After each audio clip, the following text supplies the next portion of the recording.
19 ফেব্রুয়ারি সেরাদের সেরা হবার হাতছানি 8 দলের ধুমধুমার সব লড়াই 22 দিনে জমে উঠবে জায়ান্টদের চড়াই উতরাই আইসিসির মেগা ইভেন্টে উঠবে লাল সবুজের পতাকা দুবাই রাওয়ালপিন্ডিতে ব্যাটে বলে চ্যালেঞ্জ জানাবে টাইগাররা।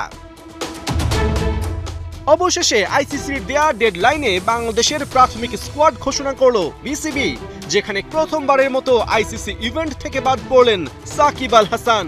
বোলিং নিষেধাজ্ঞা থাকায় শুধু ব্যাটার সাকিবে আস্থা রাখতে পারেননি নির্বাচকরা। এদিকে অফ ফর্মে দলে জায়গা হারিয়েছেন লিটন দাসও।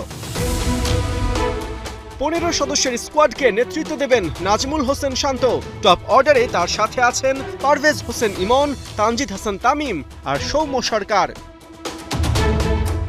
অভিজ্ঞ আর তারুণ্যের মিশেলে তৈরি করা হয়েছে টাইগারদের মিডল অর্ডার। মুশফিকুর রহিম, মাহমুদুল্লাহ রিয়াদের সাথে আছেন তাওহিদ হৃদয় আর জাকের আলী অনিক। সাকিবের অনুপস্থিতিতে চ্যাম্পিয়ন্স ট্রফিতে একমাত্র অলরাউন্ডার মেহেদী হাসান মিরাজ। ব্যাটের সাথে স্পিনে টাইগারদের তুরুপের তাস।